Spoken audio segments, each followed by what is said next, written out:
Eu não sei se você já teve a oportunidade de falar com o Pai, pedir para Ele uma direção para esse ano, pedir para Ele um caminho em como seguir, como se mover, agradecer a Ele do fundo do seu coração por todas as coisas, por todas as bênçãos derramadas, por tudo aquilo que Ele fez e tem feito na minha e na sua vida. Irmãos, olha que noite preciosa. Nós estamos aqui na presença do Pai. Não existe nenhum outro lugar melhor. O salmista disse que um dia na tua casa, quão amáveis são os teus tabernáculos. Um dia na tua presença vale mais do que 1000 dias em qualquer outro lugar. E eu só quero lembrar ao meu coração e ao seu coração que o nosso Pai está aqui. Aonde Ele está, maravilhas acontecem, e aonde Ele está, milagres acontecem. E todos os lugares onde tem uma reunião de filhos e o Pai está presente, ali existe liberação de propósito, ali existe liberação de destinos, ali existe liberação de vida. A vida do nosso Pai que flui através de nós. Pai, muito obrigado, Senhor, por cada irmão que o Senhor trouxe, por cada um que está vendo na sua casa, vendo no seu lar. Senhor, que esta palavra venha produzir frutos ao longo de todo este ano. Que nesta noite, Pai, os meus irmãos, mais uma vez, venham ter um encontro com a sua palavra. O encontro que vai nortear todo o ano, Senhor. Que todas as nossas decisões ao longo desse ano venham ser baseadas na tua palavra, Senhor. Senhor, o Senhor tem gerado uma convicção nos nossos corações nesse tempo, que esse ano vai ser o melhor ano das nossas vidas até aqui. E eu creio desta forma, Senhor. E por onde nós passarmos, Senhor, esta vai ser a nossa expressão. É o melhor ano das nossas vidas. Porque eu creio, Senhor, que o Teu poder e que a Tua presença vai se manifestar de uma forma sobrenatural. Nós vamos viver, nós vamos conviver com a Tua presença, Senhor. Eu creio que a Tua presença ela vai ser derramada, Pai, sobre as nossas vidas, de uma forma como nunca foi antes, Senhor. Porque eu creio que é chegada a última hora, Pai. E a última hora é o tempo da aceleração. A última hora é o tempo da vitória. A última hora é o tempo que as coisas acontecem, Senhor. A última hora é a hora dos milagres, Pai. A última hora é a hora da manifestação dos filhos da luz sobre a terra, Senhor. E eu declaro que por onde um dos meus irmãos passarem, Senhor, ali a Tua glória vai ser manifestada. Ali, Espírito Santo, a atmosfera espiritual vai ser alterada, Senhor. Porque o Senhor nos trouxe para mover o mundo sobrenatural, para mover o mundo espiritual, por onde nós passarmos, Senhor. Pelo poder e pela autoridade do nome de Jesus. Aonde nós pisarmos a planta dos nossos pés, ali vai haver transformação, pelo poder da Tua palavra. No nome de Jesus. Amém. Irmãos, eu estou bastante feliz com o nosso Pai. E a despeito de como foi o ano passado, se foi muito bom, se foi mais ou menos, o ano passado foi o ano passado. O Senhor colocou o novo na nossa frente para uma nova história. O Senhor colocou esse ano nas nossas vidas, irmãos, para debaixo da graça do Pai, a gente construir o melhor ano da nossa história. E eu falo isso e não estou de brincadeira, irmãos, eu estou com esta convicção, que esse vai ser o melhor ano das nossas histórias. Talvez não vai ser o mais fácil, mas vai ser o melhor. Porque tudo aquilo que vale a pena, irmãos, a gente constrói com algum esforço, com alguma dedicação. Tudo aquilo que vale a pena a gente constrói com alguma renúncia, para a glória do Pai, no nome de Jesus. E esse ano o Senhor trouxe no meu coração ao longo da semana justamente esta palavra, alinhando o coração para o melhor ano da sua vida. Porque eu creio que para a gente seguir esse ano, começar o ano bem, seguir ele bem e terminar ele melhor ainda, nós temos que estar com o nosso coração alinhado. Nós temos que estar com a nossa mente alinhada, com o nosso espírito alinhado com o reino dos céus. Imagina, irmãos, que a Bíblia diz que as coisas de Deus são com ordem e decência. E quando a Bíblia fala que as coisas de Deus são com ordem e decência, significa que quando nós fazemos as coisas em Deus, para Deus, por Deus, no reino, na lógica do reino, todas as coisas têm uma forma certa e um tempo certo de ser feito. Tudo aquilo que nós vamos fazer, a gente precisa fazer honrando ao Senhor, e tudo aquilo que nós vamos fazer tem a forma certa e o tempo certo. Jesus ensinou para os discípulos a forma certa de orar. Jesus ensinou a forma certa de jejuar. Até para orar, para jejuar tem uma forma certa, e se a gente não faz da forma certa, pode não ser tão eficiente. Para mim, irmãos, a maior tragédia de um cristão é ser filho e viver a vida inteira como servo. É ser filho e viver a vida inteira como se não fosse nada, como se fosse aquele filho pródigo para uma terra distante. Ou o filho que ficou tendo tudo, mas sem o menor senso de pertencimento. E fazendo as coisas certas da forma certa, existe um problema sobre isso. Porque 99% das coisas que a gente faz ao longo do nosso dia, a gente faz de forma automática. E eu vou dar um exemplo para vocês. Vocês podem cruzar os braços? Irmãos, a gente cruza os braços, amém. Todo mundo cruza os braços de uma forma automática. Eu nunca parei para pensar se é o direito por cima do esquerdo, se é o esquerdo por cima do direito. É o meu jeito de ser, é a coisa que eu faço automático. A gente dirige de forma automática, irmãos. Às vezes eu chego no lugar e não lembro como eu cheguei, não lembro como caminho. A gente reage de forma automática. A gente trata as pessoas de forma automática. A gente serve a Deus de forma automática. A gente trata a nossa vida financeira de forma automática. Se uma pessoa te fecha no trânsito, me fecha no trânsito, a gente vai te soltar alguma coisa de forma automática. A forma como nós somos, irmãos, é a nossa cultura. A nossa cultura é isso, é o nosso jeito de ser. Isso é a nossa cultura. A nossa cultura é o nosso conjunto de hábitos, são os nossos costumes. É a forma que a gente reage automaticamente às coisas. E o problema da cultura é que nós temos a nossa cultura. Eu tenho 38 anos de idade. A minha família materna, paterna tinha uma cultura. A minha família dentro da minha casa tem uma cultura. Eu tenho a minha própria cultura e a minha igreja tem a sua cultura. E no meu local de trabalho a gente tem a nossa cultura. São várias culturas que a gente lida todo dia. E o engraçado é que dentro de tudo isso, irmãos, é que o reino dos céus tem a sua própria cultura. O reino dos céus é governado de uma forma específica.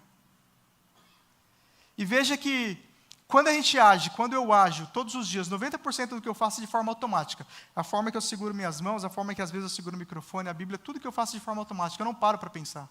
Eu não fico pensando como eu estou respirando, como eu estou andando para lá e para cá, é tudo automático.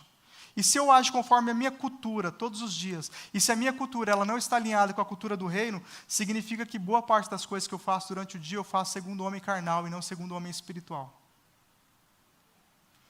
Se eu estou ao longo do meu dia me movendo, trabalhando, conversando, lidando com as pessoas de uma forma automática, e se essa forma automática ela não está enraizada no meu coração, se esse meu jeito de ser não está alinhado com o reino dos céus, eu estou o dia inteiro trabalhando contra eu mesmo. Essa cultura, irmãos, ela se revela nos nossos hábitos de consumo, a forma que a gente lida com o dinheiro, a forma que a gente lida com as pessoas, a forma que a gente lida na igreja. Essa cultura, ela se revela na forma que a gente lida espiritualmente. E eu vou dar alguns exemplos, irmãos. Eu não tenho a cultura de orar quando chega um problema. Primeiro eu tento resolver do meu jeito. Primeiro eu procuro uma forma racional. E eu entendi que essa cultura não está alinhada com a cultura do céu. Então, depois de 38 anos, eu preciso lutar para mudar a minha cultura. Eu preciso lutar para deixar de ser um Ismael que tem os seus hábitos, a sua forma de ser, o seu jeito, entender qual é o jeito de ser do céu, qual é a estrutura que governa o reino dos céus para eu me adequar. Por que isso? Porque quando eu estiver no meu dia a dia, no automático, vivendo a minha vida, corriqueira, normal, como todas as pessoas, eu quero estar fazendo as coisas certas, trabalhando a meu favor, e não contra mim. Eu vou dar um exemplo, irmãos. Eu não tenho a cultura de passar em farol vermelho, não tem quem me faça. Isso não me torna melhor do que ninguém, irmãos. As culturas são diferentes, não me torna melhor do que ninguém. E às vezes que por algum motivo, eu tento passar risco, ainda levo multa, porque é para eu não fazer mesmo. Mas eu não consigo, irmãos. Isso é uma cultura, isso é um costume. Eu tenho algumas culturas boas e tenho algumas culturas ruins. Agora, se eu sou uma pessoa que eu tenho esse hábito de passar e todo farol vermelho eu passo, eu sou uma pessoa cheia de multa, que vivo pagando conta e que vivo com a carteira de habilitação suspensa. Porque esse é um hábito, é uma cultura que eu teria, que trabalharia contra a minha vida. Se a gente tem uma cultura de fazer as coisas aleivosamente, nós estamos o dia inteiro automaticamente trabalhando contra nós mesmos. Agora eu estou lutando contra a minha cultura de usar açúcar, porque eu entendi que é melhor não usar. Então eu estou me esforçando para isso, porque eu quero alinhar a minha cultura e eu quero procurar as melhores culturas. Na minha casa, irmãos, com os meus pais, eu não tive a cultura de ler a Bíblia. Então a gente lia a Bíblia na igreja, no culto, a gente não aprendeu de casa, de criança. A gente lia muito pouco. Até pelo seguinte, olha o que move as culturas. Eu fui ter a primeira Bíblia, eu tinha 10, 11 anos de idade. E para a gente ler a Bíblia na igreja, a gente pegava a Bíblia de algum irmão, eu lia um capítulo e meu irmão lia um capítulo. Aí ele lia outro capítulo, lia outro capítulo. Parecia a Rússia, a China, ninguém tinha Bíblia naquela época. Mas assim, com isto, com a nossa condição, porque a nossa condição ela também gera uma cultura, a minha condição gerou a minha cultura. Mas essa cultura é uma cultura ruim. E eu preciso desenvolver uma cultura melhor.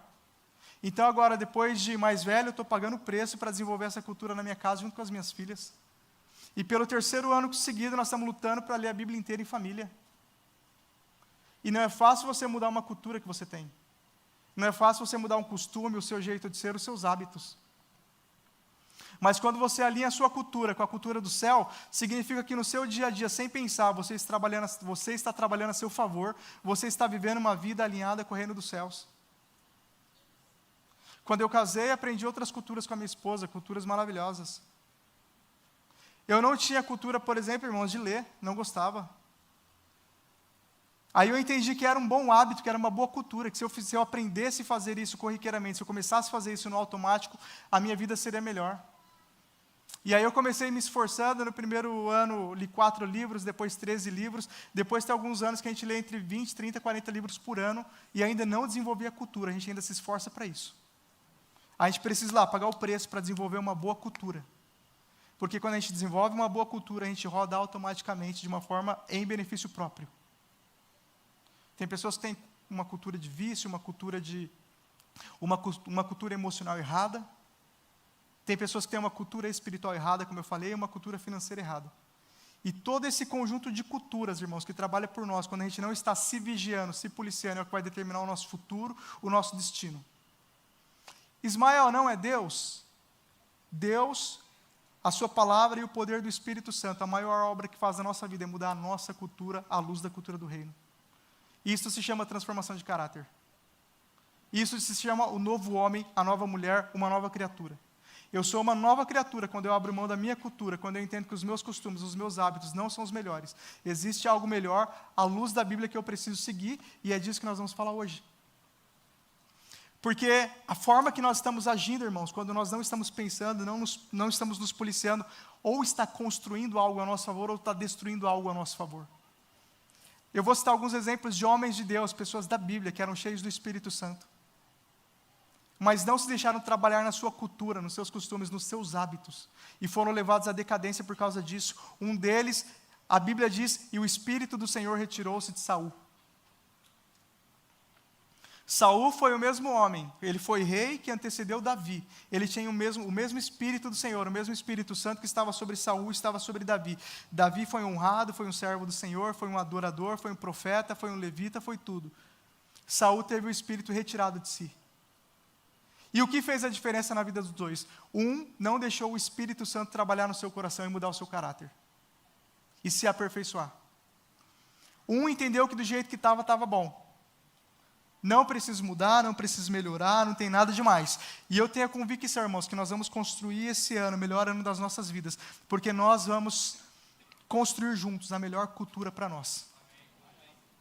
E a ambiência, irmãos, o ecossistema é a melhor coisa para a gente desenvolver uma cultura, a cultura do reino. Porque quando eu estou na minha família e tem uma cultura diferente da minha esposa, cada um puxa para um lado e as coisas não andam. Mas quando nós estamos num lugar, numa igreja que está todo mundo falando a mesma língua, numa família que está todo mundo falando a mesma língua, numa empresa que está todo mundo engajado a desenvolver a mesma cultura, a melhorar a sua cultura, isso é um mindset de crescimento, irmãos, todo mundo está crescendo. É muito diferente quando a gente fala, vamos nos mover em santidade pela palavra, e todo mundo fala, vamos nos mover pela palavra. É muito diferente quando metade fala, não, para que orar tanto? Para que buscar tanto? Para que focar tanto na palavra? Para que estudar a vontade de Deus? Para que conhecer a vontade de Deus? As coisas não andam. Porque a ambiência ali, as pessoas não estão engajadas com isso. Quando você está numa célula, que está todo mundo falando a mesma língua, vamos evangelizar, vamos cuidar, vamos abençoar. Quando você está numa igreja, está todo mundo falando a mesma língua, vamos cuidar de pessoas, vamos valorizar as pessoas. Vamos esquecer um pouquinho as coisas e vamos focar nas pessoas. As coisas começam a andar de uma forma natural. E está todo mundo crescendo. E quando você estiver sozinho na sua casa, no seu carro, dirigindo, vivendo a sua vida de forma automática, a sua cultura vai estar aperfeiçoada. E quando alguém te fechar, não vai sair um palavrão. Você vai abençoar aquela pessoa, ou você vai ficar quieto. Porque não é a sua cultura. Porque não veio da sua cultura dessa forma. E quando um problema chegar, você não vai se desesperar, como nós vamos ver aqui na Bíblia algumas pessoas fizeram. Porque a sua cultura não é uma cultura de desespero, a sua cultura é uma cultura de confiar no Senhor. Você desenvolveu o costume, o hábito de confiar em Deus. Você construiu isso na sua vida. E quando a luta, o problema chegar e a primeira resposta que antes você dava era o desespero, vou procurar alguém. Quando você transforma a sua cultura, a primeira resposta que você dá, eu vou buscar ao Senhor. A sua cultura, irmãos, é quando alguém pisa no seu calo, a resposta que você dá. A sua cultura é quando um problema bate na sua porta, a resposta que você dá. Essa é a minha cultura, é o meu jeito de ser. Nós vamos falar nesta noite, irmãos, de Naamã, está em 2 Reis, capítulo 5. É como eu falei, irmãos, a cultura emocional, ela se desenvolve na nossa vida de que forma? Através da maturidade. Através da maturidade, a gente conhece o nosso nível de cultura emocional e o nível de cultura emocional das pessoas. 2 Reis, capítulo 5, eu amo essa passagem, porque essa passagem conta a história de várias pessoas de forma simultânea. Tem muitas pessoas aqui nessa história. E cada pessoa dessa história está passando por um momento de vida, e a vida não está fácil para ninguém aqui, irmãos. Eles estavam igual a nós. Estava todo mundo lutando. Naamã estava com lepra, a menina estava vivendo em escravidão, debaixo de um jugo. O profeta Eliseu estava lutando contra a frieza espiritual de Israel, de Samaria. Geazi estava lutando, tentando construir um patrimônio terreno. E o rei de Israel, Jorão, estava lutando, querendo se livrar dos assírios, dos sírios, estava morrendo de medo, estava lutando contra o seu medo. Estava escondido, lutando contra o seu medo. Conforme a sua maturidade, conforme a cultura que cada um tinha, cada um deu uma resposta. Cada um agiu de uma forma. E da forma que cada um agiu, veio a bênção ou a maldição sobre a sua vida. Então, irmãos, o problema da cultura é que é o seguinte: a forma que a gente responde é o fruto que nós vamos colher. E não adianta eu chegar lá para Deus: Senhor, eu pequei porque eu estava triste. Senhor, eu pequei porque eu estava sob pressão. Senhor, eu pequei porque eu estava com medo. Nós vamos responder e nós vamos colher conforme nós plantamos. Se as pessoas vivem te amargurando e você vive plantando, semeando amargura na vida das pessoas, você vai continuar colhendo amargura, enquanto você não permitir o Espírito Santo te libertar. Naquele dia, a Bíblia diz que nós vamos chegar no céu, muitas pessoas vão chegar no céu e vão falar: Senhor, em Teu nome eu profetizei, em Teu nome eu curei enfermos. E Jesus vai falar: apartai-vos de mim, porque eu nunca vos conheci. Foram pessoas que tiveram o dom de Deus, tiveram a intimidade do Espírito Santo e não se deixaram ser transformadas por Ele. Não desenvolveram os frutos do Espírito. Não viveram uma vida melhor. E aqui nesse texto fala justamente destas pessoas. O ponto aqui, irmãos, não era quem estava passando provação, tribulação, luta, situações naturais, situações terrenas. O ponto aqui é como cada resposta que cada um deu no mundo espiritual. Começando por Naamã. Naamã, comandante do exército do rei da Síria, ele era muito respeitado e honrado pelo seu senhor. Pois por meio dele o Senhor dera vitória à Síria. Mas esse grande guerreiro ficou leproso. Então a gente vê aqui que a cultura de Naamã era uma cultura de honra. Ele era honrado e ele era respeitado. E é interessante que assim, irmãos, Naamã era uma pessoa honrada e respeitada. E quando ele ficou leproso, ele continuou sendo honrado e respeitado. Quando o dia mau chegou na vida de Naamã, ele continuou sendo honrado e respeitado. Quando o dia mau chegou na vida de Naamã, ele não saiu por aí atacando as pessoas, ofendendo, maltratando. Pau e pedra, bateu, levou. Quando o dia mau chegou na vida de Naamã, ele continuou honrando e respeitando as pessoas. Porque esse era quem ele era. Era a cultura dele, era o jeito dele. Era o conjunto de hábitos de Naamã. Pois por meio dele o Senhor dera vitória à vida à Síria. Quem estava usando Naamã para dar vitória para a Síria era Deus, irmãos, o Senhor. Ninguém tira do meu coração que em toda essa história Deus tinha um propósito de transformação sobre a vida de todas as pessoas. Deus pegou as mazelas de Naamã, Deus pegou as mazelas da menina, Deus pegou as mazelas do rei, Deus pegou as mazelas do profeta e do servo e queria transformar em bênção todas elas. Em uma única situação. Naamã era um homem honrado e respeitado, um homem que chamava a atenção do céu, um homem que estava sendo usado por Deus para um propósito específico. Existia um propósito na vida de Naamã, mesmo que ele ainda não conhecia o Senhor, mas existia um propósito maior de Deus sobre a vida de Naamã, que era o propósito da salvação. Deus falou: Naamã, você é honrado, você é abençoado, você é respeitado, agora eu quero te salvar, eu quero me apresentar como rei e senhor sobre a sua vida, e você vai adorar somente a mim.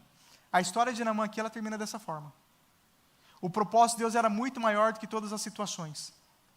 O propósito de Deus era muito maior do que todas as lutas que todo mundo estava passando ali naquele contexto. Aí continuando, irmãos.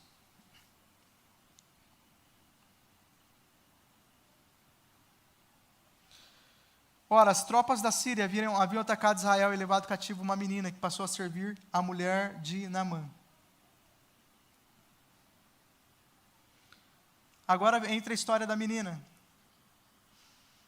Aquela menina, para mim, irmãos, ela era a pessoa que estava passando a maior luta ali naquele lugar. Imagina que Naamã estava com uma lepra na sua pele e estava perdendo a pele, um homem respeitado e honrado. Mas agora aquela menina foi levada cativa sem nenhuma culpa. Uma criança que foi levada como escrava e estava trabalhando como escravo. Escravo de qualquer situação, escravo de alguma situação que ela não teve culpa, ela não teve responsabilidade. Mas ela estava ali cativa.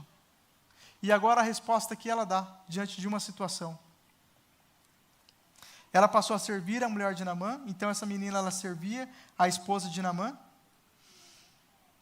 Um dia ela disse à sua senhora: se o meu senhor procurasse o profeta que está em Samaria, ele o curaria da lepra. A resposta que essa menina dá, irmãos, me chama muita atenção, porque primeiro ela aponta para a palavra de Deus, ela aponta para o profeta, ela aponta para uma saída. O livro de 2 Reis, ele começa falando do rei Azarias. O rei Azarias foi um rei que morreu com uma enfermidade terrível, porque mesmo sendo rei de Israel, no tempo do profeta Elias, ele foi procurar o Deus de Ecrom, ele foi procurar outros deuses para resolver o seu problema. E aí Deus manda um anjo chamar o profeta Elias, e fala: olha, você vai morrer porque você não honrou o Senhor, você vai morrer porque você não acreditou que havia um Deus em Israel. Então assim começa o livro de 2 Reis. Aqui nessa situação está havendo uma situação contrária. O povo de Israel estava passando por uma frieza espiritual, mas uma menina decidiu crer no mundo espiritual, decidiu crer no mundo sobrenatural e decidiu dar uma resposta.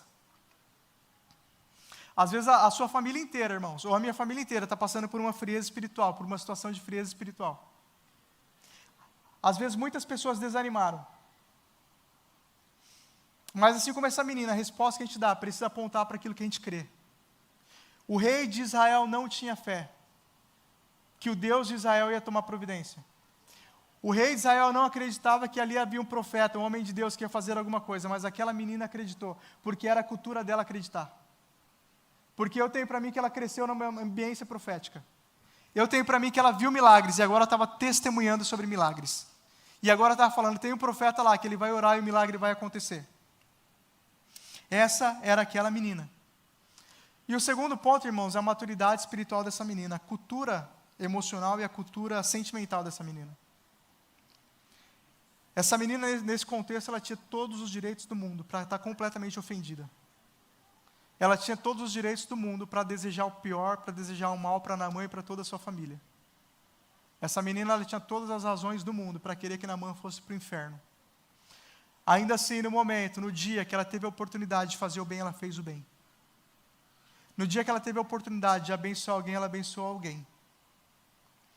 No dia que ela teve a oportunidade de fazer por alguém o que ninguém nunca fez por ela, foi isto o que ela fez.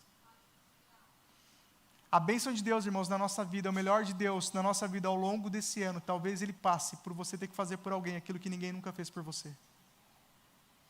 Talvez ele passe por você ter que estender as suas mãos para abençoar o inimigo, para abençoar um adversário. Às vezes nem um inimigo distante, talvez um familiar que não acreditou em você, que não te deu um voto de confiança, que sempre jogou na sua cara que você não ia chegar em lugar nenhum. Talvez a bênção de Deus na sua vida esse ano, ela passe por esse lugar. O lugar da renúncia própria para abençoar a vida de alguém. Eu não tenho dúvida nenhuma, irmãos, que aquela menina, ela agiu com amor sobre a vida de Naamã e a sua família. Eu não sei se ela gostava ou não, mas ela agiu com amor. O amor ágape, ele não é um sentimento, ele é um comportamento. Ela se comportou como quem ama. Porque essa é a resposta, porque essa era a cultura que ela deu. Abrindo mão da sua razão, dos seus direitos, dos seus ressentimentos, de suas mágoas. Esquecendo tudo o que estava passando, ela liberou o melhor que estava no coração dela. Apesar de todo o contexto externo, as suas emoções não a impediram de fazer o bem. Você quer construir o melhor ano da sua vida, libere o melhor que está dentro de você, por onde você passar. Se você for racionalizar se a pessoa merece ou não, provavelmente você não vai fazer. Porque se a gente racionalizar sobre a nossa vida, se a gente merece ou não, talvez a gente não merece muita coisa. Ainda assim, se estiver nas suas mãos, se você puder fazer o bem, faz. Porque isso vai liberar bênção sobre a sua vida. Existem bênçãos sendo desdobradas no mundo espiritual, e essas bênçãos passam por um processo, passam por um lugar.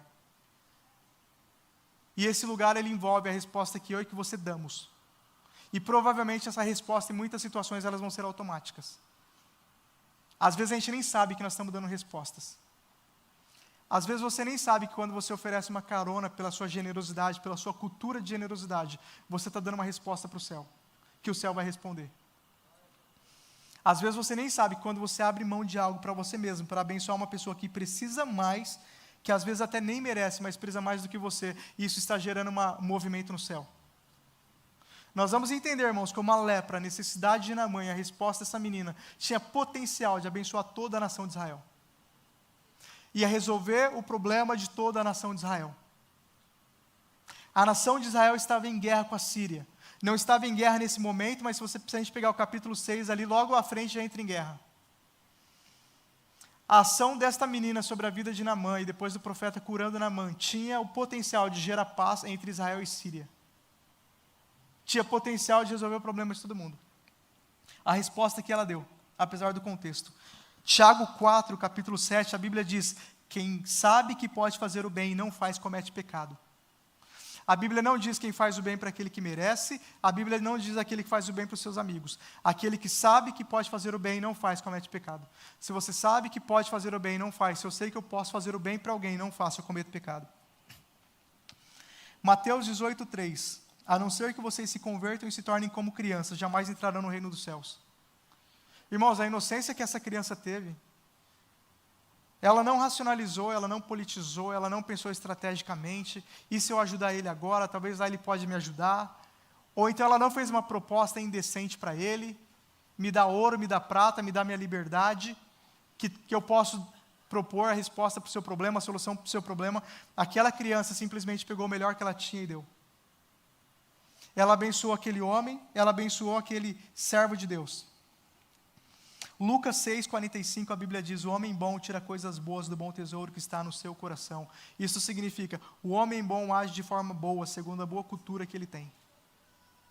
Olha a importância da gente desenvolver uma cultura à luz da cultura do reino. Uma cultura que trabalha por você enquanto você não está vendo, enquanto você não está consciente.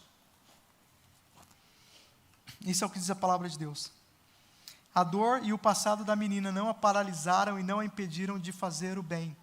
Irmãos, a dor de 2023, se teve alguma dor, não pode te impedir de fazer o bem em 2024. Não pode trazer nenhum ressentimento de 2023. Não pode trazer nenhuma vingança de 2023. Não pode trazer nenhuma amargura de 2023. Não pode trazer nenhuma falta de perdão de 2023. A gente precisa dar uma resposta espiritual de maturidade. Uma resposta espiritual segundo o bom tesouro do nosso coração, que é Cristo. Se existir alguma área na nossa vida que está assim, ali existe uma fragilidade. A menina fez por Naamã, como eu disse, o que talvez ninguém nunca tivera feito por ela. Esta semana na minha casa, eu precisei fazer por alguém algo que ninguém nunca tinha feito por nós. E eu e minha esposa conversamos e nós falamos: acho que ninguém nunca fez isso por nós, né? E eu falei: eu acho que também ninguém faria. E nós vamos fazer mesmo assim, porque nós somos cristãos. Porque nós somos servos de Jesus. E não tem a ver com se a pessoa merece ou não. Se a gente pode mesmo, se a pessoa não merece, nós vamos fazer. Nós vamos abençoar e do nosso coração vai sair um bom tesouro no nome de Jesus.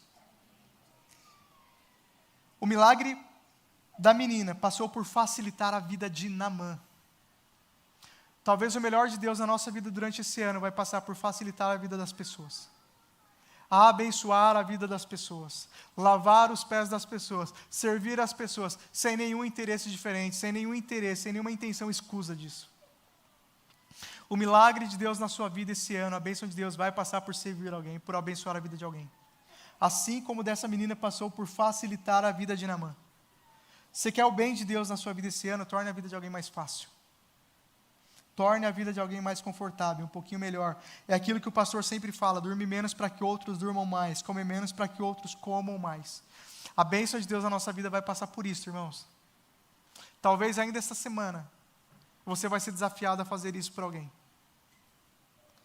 E a resposta que você dá vai fazer toda a diferença para o ano maravilhoso que você vai construir em Cristo.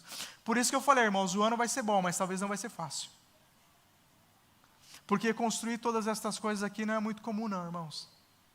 É negar as nossas origens, é negar o jeito que o meu pai era, que o seu pai era, que a sua mãe era, o jeito que a nossa família era. A nossa família não fazia isso. Talvez você vai falar, com a minha família bateu, levou. Com a minha família, se não merece, vai pagar o preço. Mas o nosso milagre esse ano vai passar por este lugar. O melhor de Deus na nossa vida passa por nos tornarmos facilitadores de milagres na vida de muitas pessoas. E eu vou dizer, irmãos, quanto mais pessoas você conseguir facilitar, quanto mais pessoas você conseguir abençoar, quanto mais pessoas você der uma resposta de bênção e de vitória, maiores vão ser as bênçãos de Deus sobre a sua vida. Olha o que a Bíblia diz em Jó 42:10. Vamos ler junto, irmãos? Jó 42:10. Depois que Jó orou por seus amigos, o Senhor o tornou novamente próspero e lhe deu em dobro tudo o que tinha antes. O cara que não tinha nada, o cara que tinha perdido tudo, o cara que os amigos dele veio na casa dele, ficou 7 dias sem falar uma palavra, porque não tinha o que falasse para ele. Perdeu os filhos, perdeu família, perdeu propriedades, perdeu tudo que tinha. A resposta dele veio depois que ele começou a orar pelos amigos. A resposta na vida dele veio depois do primeiro passo. Talvez esta semana o Senhor te leve a orar por pessoas que você não imaginava, não esperava, ou talvez não queria, mas vai passar por esse lugar. O teu melhor 2024, ele vai passar por esse lugar. As nossas feridas não podem ser um obstáculo para nós cumprirmos o nosso chamado, para tomarmos a decisão certa, ou para agirmos conforme a Bíblia. Irmãos, as nossas feridas não justificam a gente ser diligente ou negligente. As minhas mágoas, as minhas frustrações, o meu passado, a minha infância, meu pai, a minha mãe, meu irmão, isso, aquilo, não nos legaliza, não nos autoriza a agir de forma errada. Se a gente conhecendo os princípios, não viver segundo esses princípios, nós vamos colher os frutos que não são segundo esses princípios. É simples assim, irmãos. E onde o Espírito Santo entra te capacitando a quebrar toda essa sequência e viver debaixo dos princípios certos. E se a gente não der lugar, e se a gente não deixar o Espírito Santo trabalhar dessa forma na nossa vida, irmãos, nós vamos sentir o toque, nós vamos sentir a presença, talvez nós vamos ter até alguns dons, mas nós não vamos desenvolver a amizade e a intimidade da caminhada. É simples assim, irmãos. Tá claro? Tá tranquilo para entender? A Bíblia é muito simples, né, irmãos? O reino de Deus é muito simples. Irmãos, o reino de Deus é movido por princípios. Se a gente entende os princípios, é por isso que a gente tem que ler a Bíblia dia e noite, para entender os princípios. Porque nós nascemos, irmãos, debaixo dos princípios da mentalidade dos nossos pais, que nasceram debaixo dos princípios da mentalidade dos seus pais, e dos seus pais até chegar em Adão, que nasceu debaixo dos princípios da mentalidade do pecado, de uma natureza humana corrompida. Então, por isso, irmãos, não é o que eu faço que está certo, é o que a Bíblia diz. Não é o que eu penso, não é o que eu quero. O que eu quero talvez é o que mais paralisou a minha vida até aqui. Era não olhar para o que a Bíblia dizia, mas olhar para o que eu queria.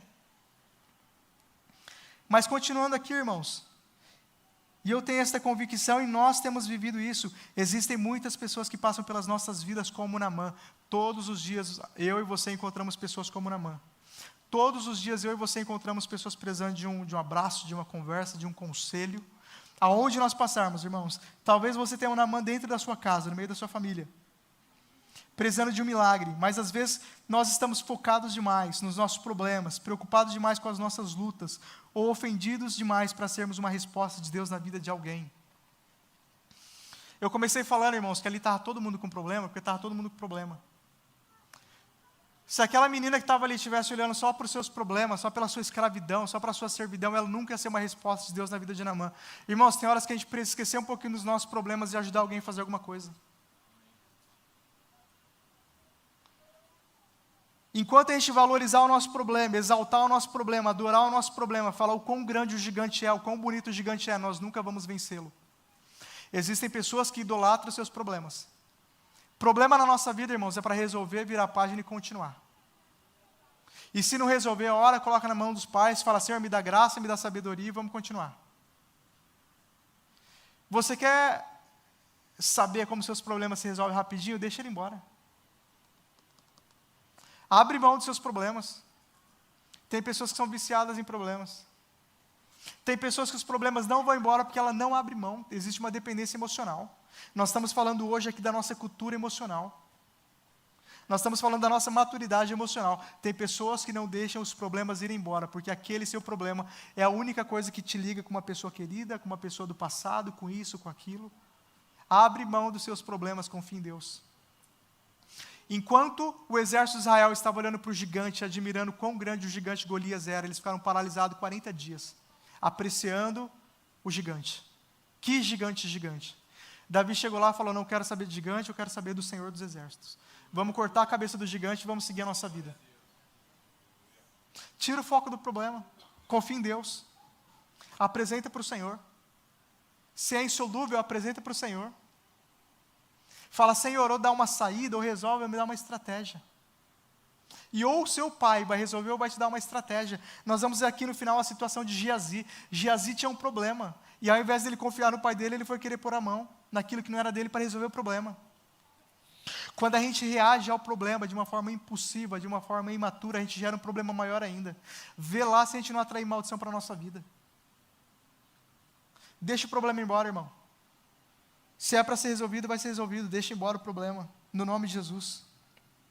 Abre mão do seu problema. Não precisa falar das suas lutas para todo mundo. Compartilha com o líder, com o seu pastor, com a pessoa de confiança. Ora sobre isso.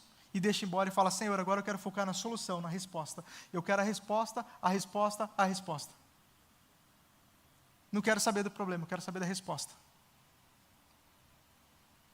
Enquanto a pessoa fica lá, a minha doença, o meu problema, a minha situação, a pessoa só vive no contexto de médico, só vive no contexto de remédio, só entra em grupo de internet, eu não sei se existe isso em comunidade, de Orkut, né? Entra nas comunidades para falar do seu problema, no Facebook para falar, vai lá na internet ao invés de pesquisar sobre a solução, sobre a saída, pesquisa sobre o problema. Idolatra o problema e não abre mão do problema. E o Espírito Santo está lá, eu quero trabalhar. Eu te chamei para muito mais. Existem gigantes que você precisa vencer. A sua vida não pode terminar assim, a sua história não termina assim, eu tenho propósito para você. E eu te chamei para transformar uma nação inteira. Deixa o problema embora. Mas vamos continuar, irmãos, nós estamos só começando. Os Naamãs estão passando pelas nossas vidas o tempo inteiro. Dá uma resposta. Existe um Naamã no seu trabalho. Tem alguém lá precisando ouvir de Jesus. Existe um Naamã na sua casa. Tira o foco do seu problema. Veja como você pode ajudar alguém. Veja como você pode facilitar a vida de alguém. E Deus vai transformar todo o contexto para facilitar a tua vida, para abençoar a sua vida. Faça como esta menina fez. Não olhou para o problema, não olhou para a situação. O que eu posso fazer? Naamã, tem um profeta lá. Vai lá que você vai ser curado. Naamã foi lá, estou no versículo 4. Naamã foi contar ao seu senhor que a menina israelita dissera. O rei da Síria respondeu, vá, eu darei uma carta que você entregará ao rei de Israel. Aqui, irmãos, do versículo 4 até o versículo 7, então Naamã vai falar para o rei da Síria. O rei da Síria dá uma carta para ele até Israel. Entregar para o rei de Israel e falar, olha, eu sei que aí tem a resposta para o meu problema, eu sei que aí tem a resposta para o problema de Naamã.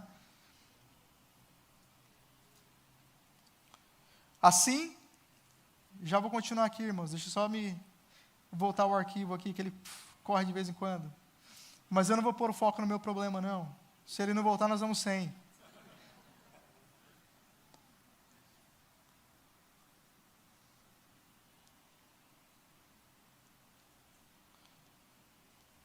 Assim o rei de Israel leu a carta, rasgou as vestes e disse, por acaso eu sou Deus capaz de conceder vida ou morte? Olha o que esse rei fala, irmãos. Olha a incredulidade do rei. A incredulidade do líder, a incredulidade daquele que se esperava uma resposta. Assim o rei de Israel leu a carta, rasgou as vestes e disse, por acaso eu sou Deus capaz de conceder vida ou morte? Por que este homem me envia alguém para que eu o cure de lepra?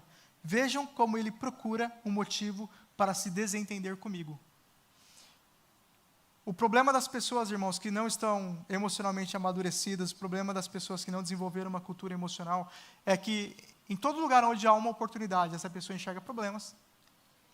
Eu trabalho com pessoas que para cada projeto que eu crio, para cada solução, ela vem com 10 problemas. Vamos ganhar o mundo, vamos fazer o mundo. Não dá por isso, isso, isso e aquilo. Fala para uma pessoa assim, esse ano eu vou ganhar 30 pessoas para Jesus. A pessoa vai falar, não dá por isso. Você não conhece 30 pessoas. Você não tem uma estratégia, você não ora tanto assim. As pessoas que não estão emocionalmente curadas, irmãos, para cada oportunidade, para cada solução, ela apresenta 30 problemas. Nós não somos assim, né? Nós não somos pessoas assim. É o contrário, nós fazemos diferente desse rei. Aonde existe um problema, ali nós enxergamos uma oportunidade. Se esse rei tivesse recebido Naamã, confiado em Deus, querido no profeta, ele teria feito uma aliança com Naamã. Naamã era o comandante do exército inimigo. Imagina, irmãos, o comandante do exército inimigo, o pior inimigo. O crente não tem inimigo, irmãos, o nosso inimigo é o diabo. Mas se a gente tivesse um inimigo humanamente falando, e essa pessoa viesse até nós, Ismael, estou passando por uma aflição, por uma angústia na alma, por uma doença física. Eu sei que se eu for... Eu ouvi falar que aqui na igreja existe uma cura, eu sei que você serve a um Deus, eu sei que você procura viver debaixo da palavra desse Deus, ensina para mim. Eu trouxe aqui ouro, eu trouxe aqui prata. O rei não conseguiu entregar, irmãos, porque ele não tinha nem para ele. Como ele ia liberar fé se ele não tinha fé para ele? Como ele ia liberar unção e graça e motivação e alegria e paz e perspectiva, se ele não tinha perspectiva para ele? E ali onde tinha uma oportunidade dele fazer uma aliança com o exército inimigo, ele só criou problema. Ele só criou problema. Saiu desesperado, desequilibrado, irmãos. Rasgou as roupas. Olha a resposta que ele deu. Quem que ele pensa que eu sou? Está achando que eu estou com cara de médico? Está achando que eu sou milagreiro? Essa foi a resposta que esse rei deu, aonde tinha uma oportunidade. Aonde tinha uma oportunidade de Deus operar um milagre. Esse não é o único rei que fez isso, irmãos. A Bíblia conta a história de vários reis, e a história de Israel é uma história de vários reis que fizeram a mesma coisa. O rei Acasias, que eu falei aqui, aonde começa o livro de 2 Reis, falando a história do rei Acasias e de Elias, quando Elias falou que ele ia morrer, ele mandou 50 soldados para capturar Elias. Elias estava numa coluna, os soldados chegaram lá e falaram, homem de Deus, desce que o rei quer falar com você. E Elias falou, se eu sou homem de Deus, que desça fogo do céu e te consuma. E os homens foram consumidos. Esses homens aqui, irmãos, nesse tempo, eles viam os milagres assim, cara a cara, face a face.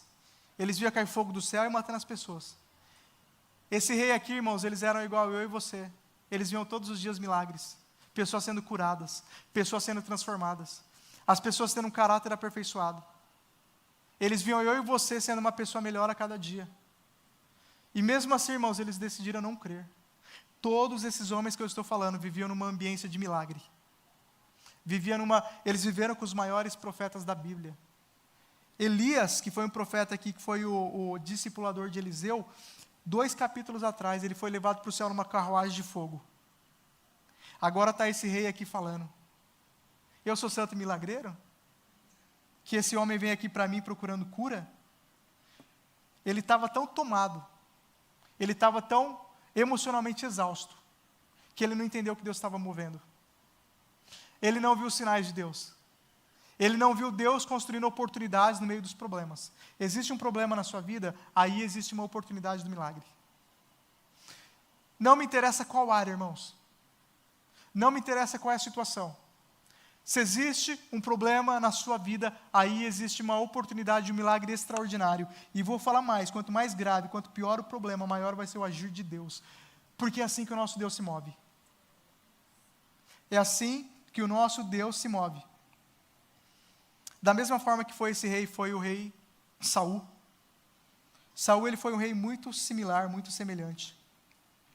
A história de Saul, irmãos, está lá em Samuel, 1 Samuel, no capítulo. Nós vamos ver um exemplo de uma pessoa que deu uma resposta errada. Um rei que deu uma resposta errada. 2 Samuel, capítulo 15, eu vou ler rapidamente, somente dos versículos 22 até o versículo 30, para a gente entender o processo de decadência de uma pessoa que é passional, de uma pessoa que se move puramente pela sua alma, pelas suas emoções.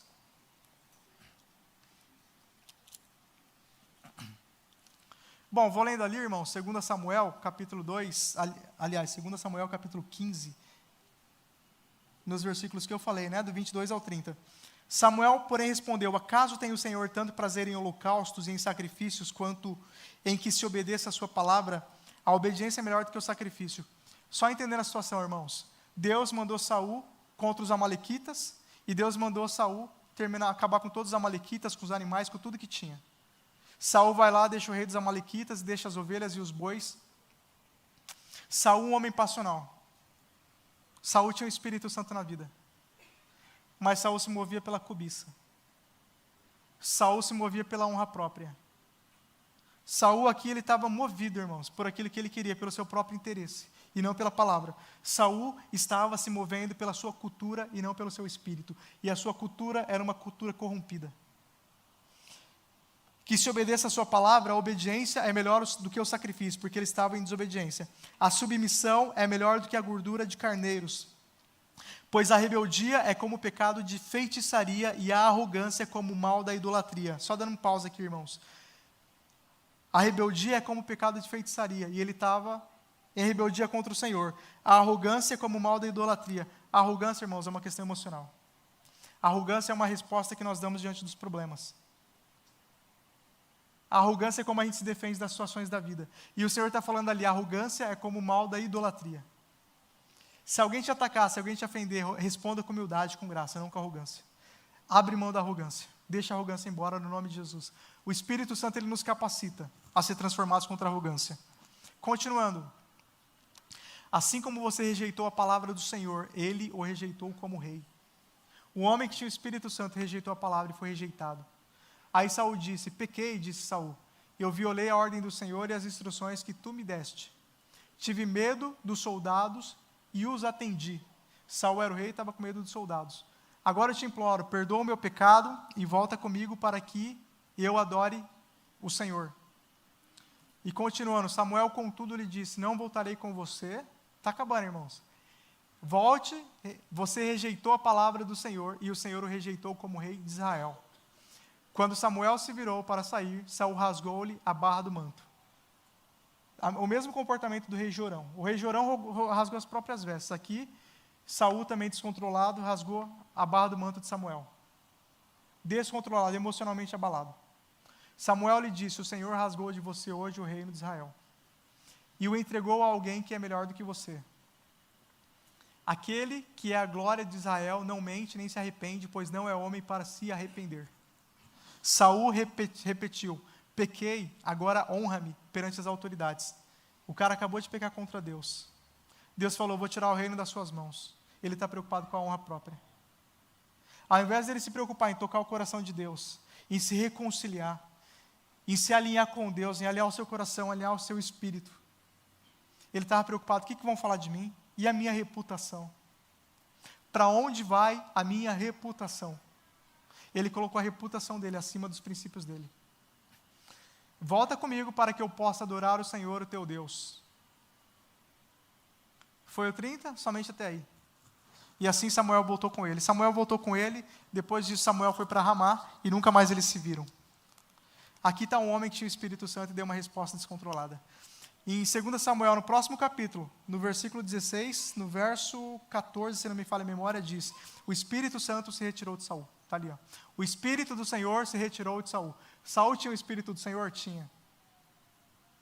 Teve uma vida transformada? Não. Porque não se deixou. Porque foi passional. Porque foi levado por toda sorte de emoções. Medo, arrogância, ganância, usura e o que mais que fosse.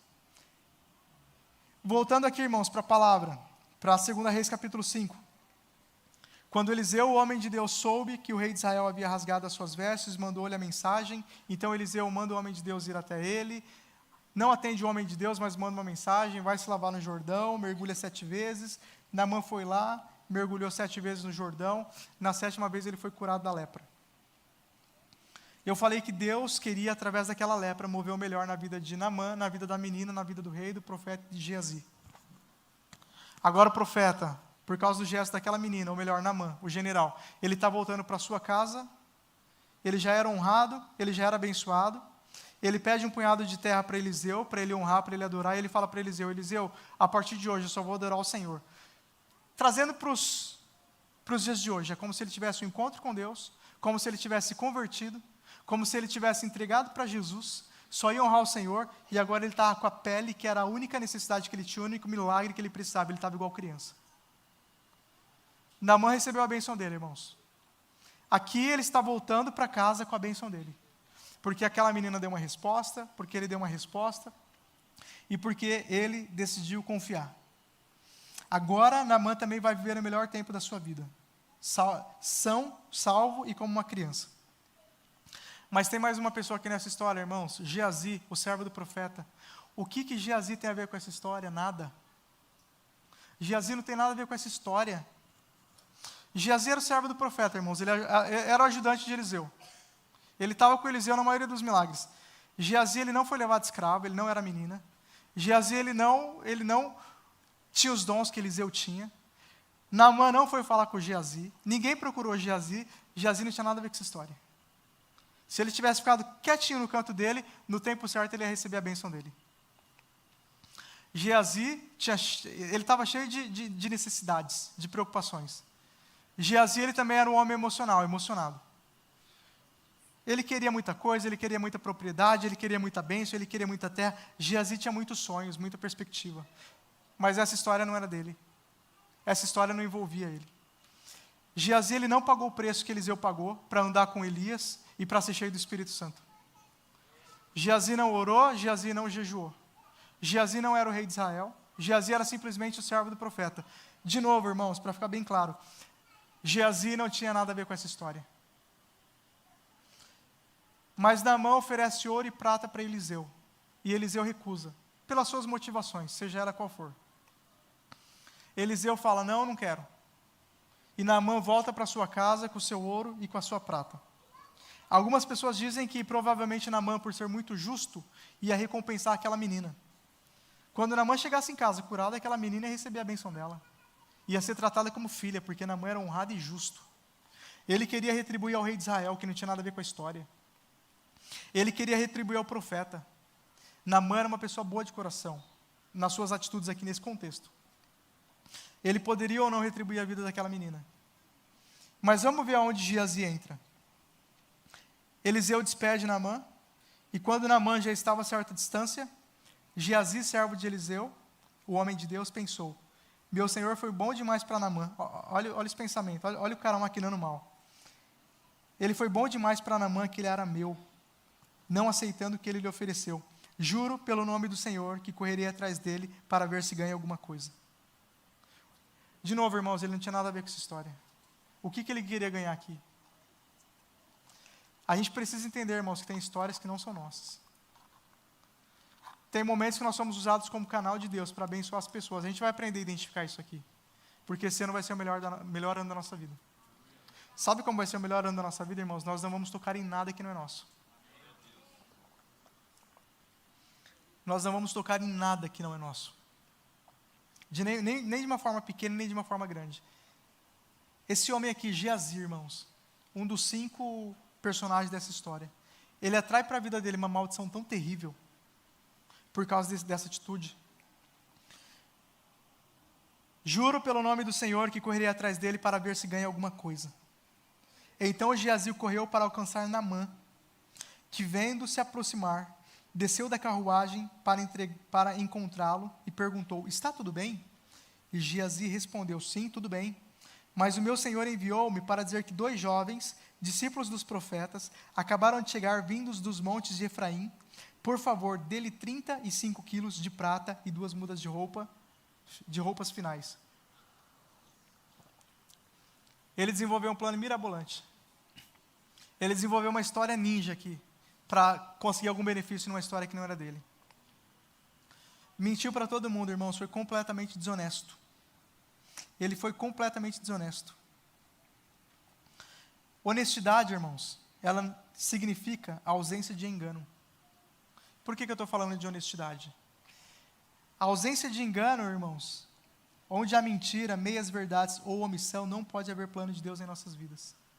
Honestidade significa ausência de engano. Mentira é engano. Meias verdades são engano. Omissão é engano. Às vezes, irmãos, entra ano e sai ano na nossa vida.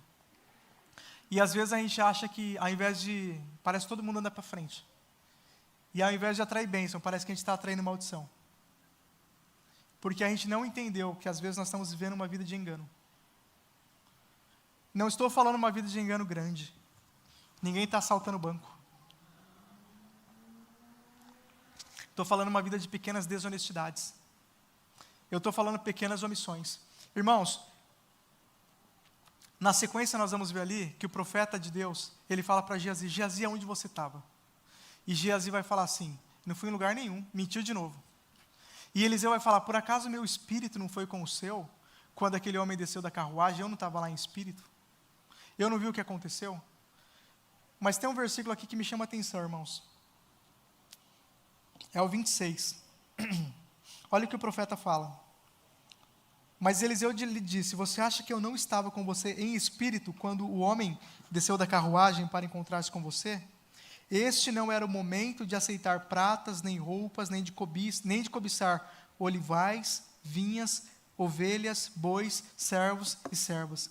Esse versículo me chamou a atenção, irmãos. Esse versículo ele me chamou muita atenção, porque todas as vezes que Deus não quer dar, Deus não dá. Irmãos, Deus não é criança, Deus não trabalha tentando agradar as pessoas. Se existe uma porta que Deus não tem para a minha vida, Ele fecha. E a porta que Ele fecha, o homem não abre. Deus não precisa fazer média com a gente. E a porta que Ele abre, o homem não fecha. Com Deus é simples assim, irmãos. Deus não tem que ficar tentando nos agradar, tentando ganhar o nosso coração. Nós temos que buscar o coração dEle. Se Deus não tivesse algo para a vida de Geazi, Ele ia falar, Geazi, não era para você. Por que você foi lá buscar? Não era para você.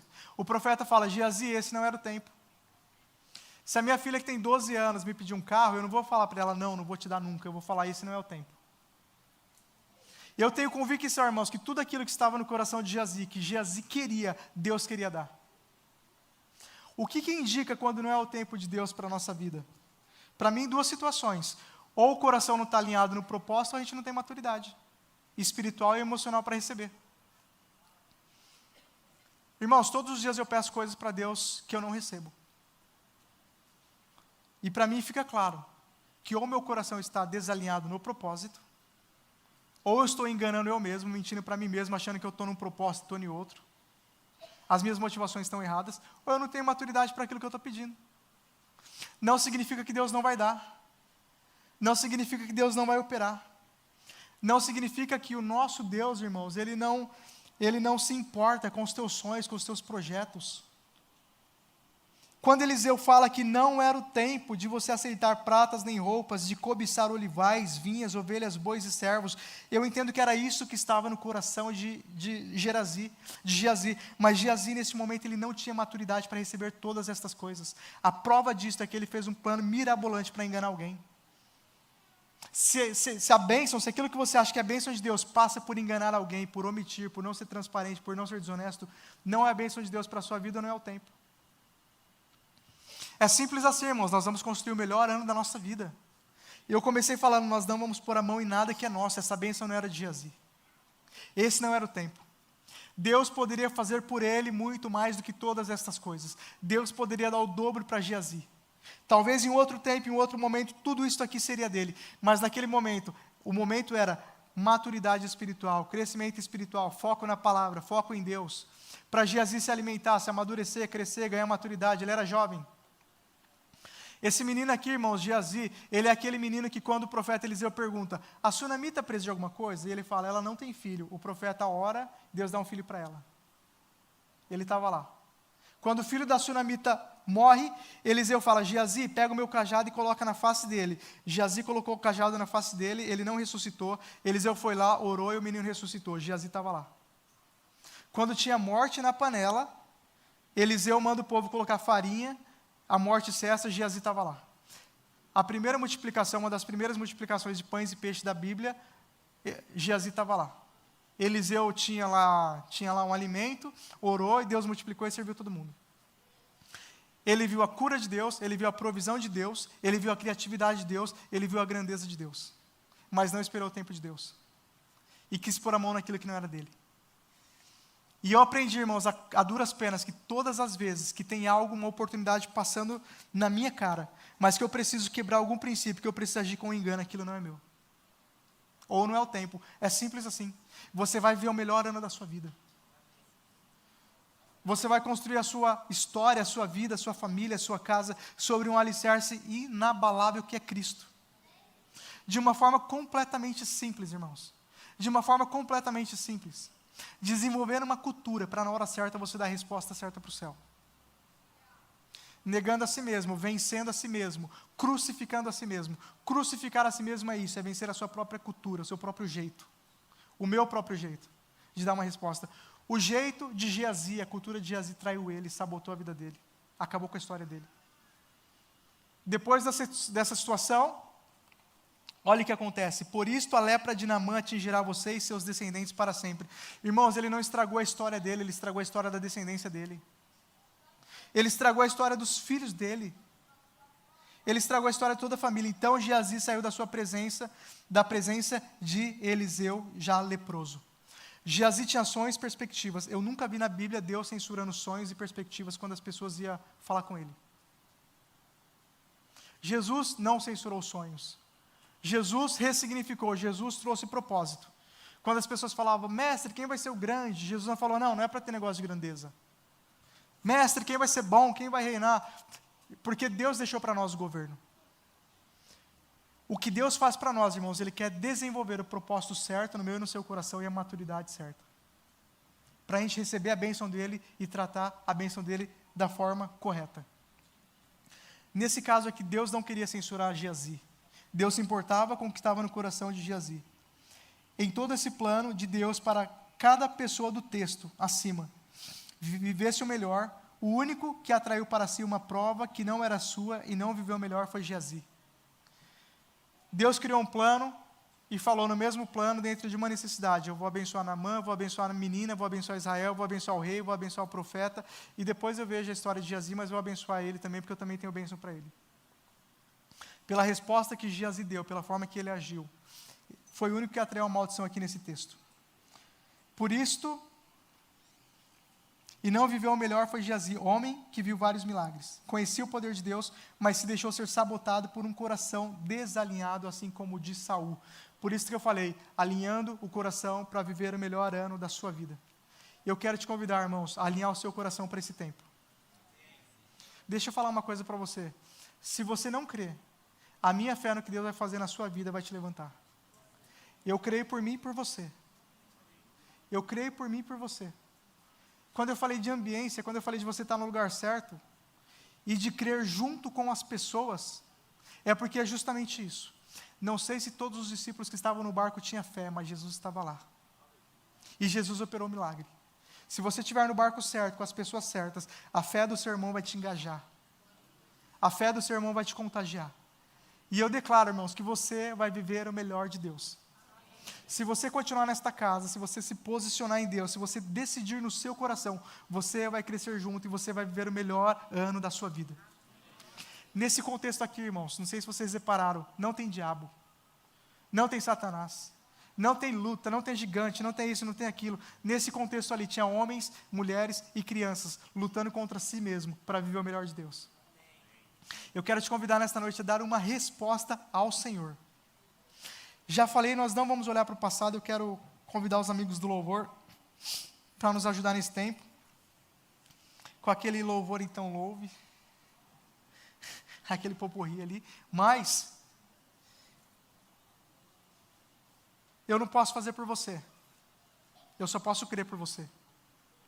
A resposta, irmãos, da minha vida sou eu que dou. E a resposta da sua vida e da sua casa é você que vai dar. O Espírito Santo que habita em você, ele te capacita a viver o extraordinário. Ele te capacita a fazer por alguém aquilo que ninguém nunca fez por você. E o Espírito Santo que habita na sua vida, ele te capacita a vencer em áreas que você nunca tinha vencido antes. Tem pessoas aqui entre nós, e até mesmo eu, estou vencendo em áreas que nunca tinha vencido antes. Áreas que meus avós não venceram, meus pais não venceram, talvez eu estou vencendo agora. E eu declaro que sobre a sua vida vai ser a mesma coisa, da mesma forma. O pastor falou domingo que nós vamos andar como exército. Nós vamos andar como exército. A gente precisa, irmãos, trazer graça, trazer engajamento esse ano. A gente precisa trazer alegria, trazer fé, trazer vivacidade. A gente precisa resgatar a convicção no nosso meio, que ninguém vai ficar para trás. O plano de Deus para a minha vida envolve a sua vida. Quando Deus tocar na minha causa, operar um milagre na minha vida, assim como Ele fez na vida de Naamã, tocou nós todo mundo. Tinha livramento, tinha provisão, tinha bênção sobre cada necessidade. O Senhor também quer fazer isto na tua vida.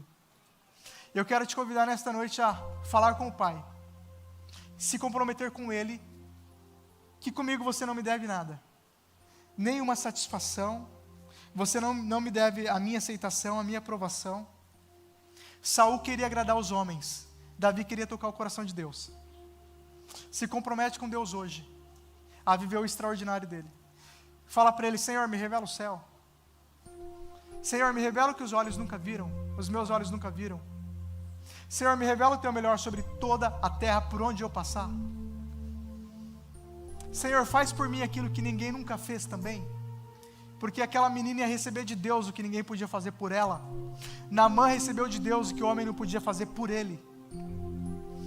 E eu declaro que você vai receber de Deus, e você vai ser o canal por onde você passar, no nome de Jesus. Você pode se colocar de pé juntamente comigo? Fechar os teus olhos.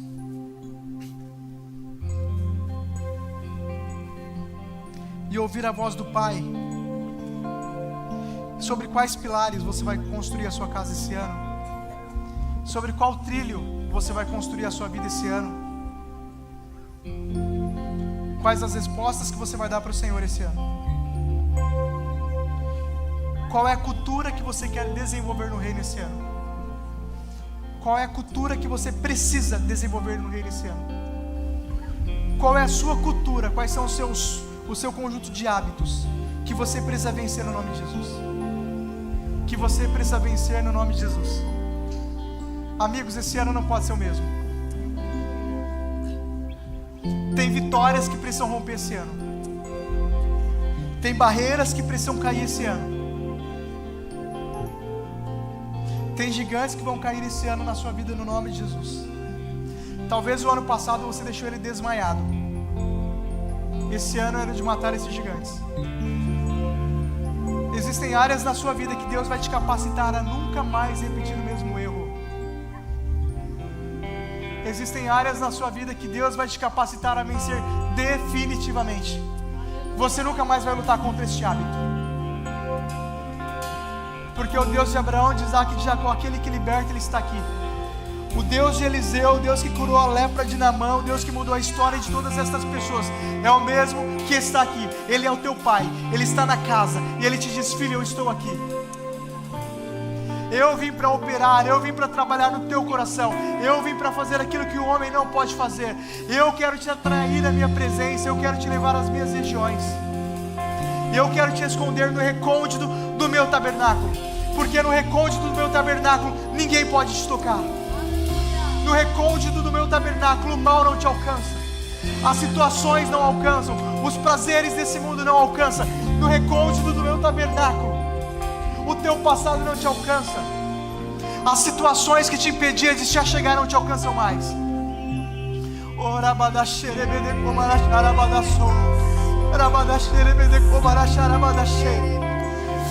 O Senhor é o único Pai que pode mudar a minha história definitivamente. O Senhor é o único que pode transformar a minha vida definitivamente. O Ismael de 2023 não serve mais, porque tem o novo de Deus. Existe o novo de Deus. As últimas horas são as horas da aceleração. As últimas horas são as horas do romper. Os últimos dias são os dias dos milagres extraordinários. Os últimos dias são os dias da mudança de vida. Os últimos dias são os dias da transformação, da regeneração.